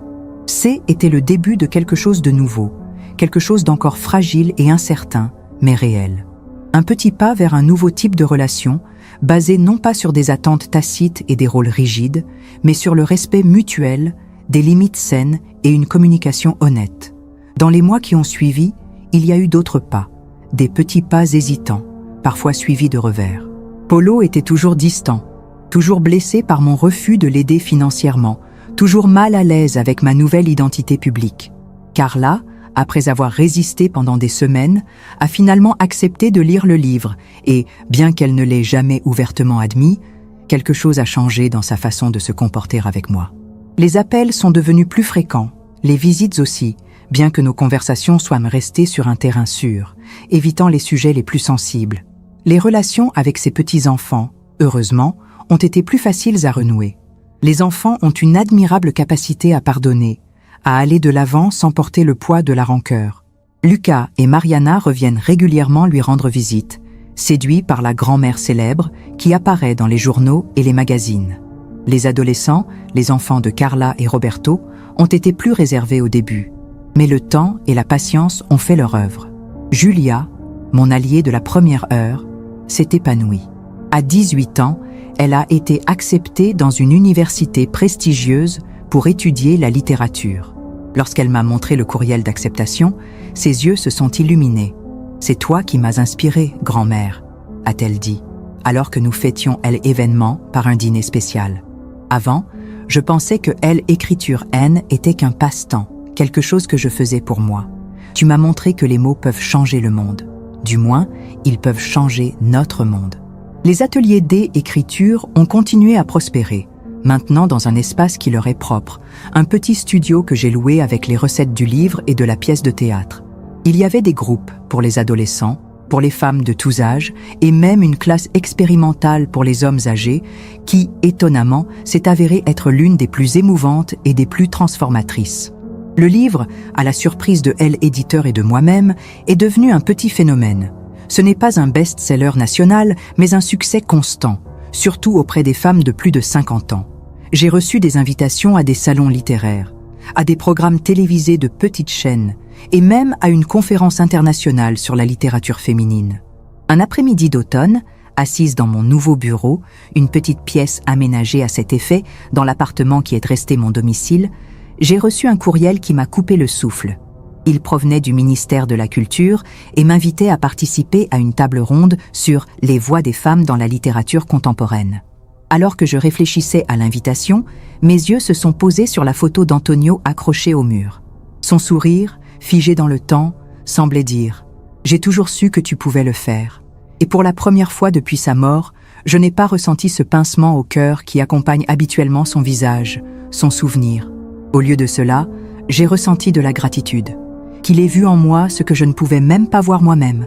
Et aussi une certaine tristesse, non pas qu'il soit parti, mais qu'il n'ait pas vécu pour assister à cette version de moi, cette Neuza qui était enfin pleinement vivante. J'ai pris le téléphone et j'ai appelé Teresa. J'avais besoin de partager la nouvelle avec quelqu'un et elle était devenue une véritable amie, de celles qui sont rares à tout âge, mais particulièrement précieuses quand on atteint 70 ans. « Teresa, tu ne vas pas croire ce qui vient de se passer. » En lui annonçant la nouvelle, je me suis rendu compte d'une vérité simple mais profonde. Ma vie, qui depuis si longtemps semblait se diriger vers sa fin naturelle, commençait un nouveau chapitre plein de vie. Je n'étais plus la mère, la grand-mère ou la veuve de quelqu'un. J'y était Neuza Silva, écrivain, conférencière, mentor. Une femme qui, à l'âge de 70 ans, était enfin devenue simplement et complètement elle-même. Ce soir-là, avant de m'endormir, j'ai ouvert mon journal intime, une habitude que j'ai prise après avoir lancé le blog, lorsque j'ai réalisé le pouvoir thérapeutique de l'écriture régulière. Sur la page blanche, j'ai simplement écrit « Aujourd'hui, j'ai réalisé qu'il n'est jamais trop tard pour devenir celui que l'on aurait dû être dès le départ. » J'ai refermé le cahier, éteint la lumière et me suis endormie le sourire aux lèvres, impatiente de être au lendemain, au prochain chapitre, au prochain mot. Car je savais maintenant que j'avais non seulement le droit, mais la responsabilité de le dire. Je n'étais plus avalée, je n'étais plus contenue, je n'étais plus invisible, enfin, pleinement visible, audible, présente, enfin, simplement, Neuza,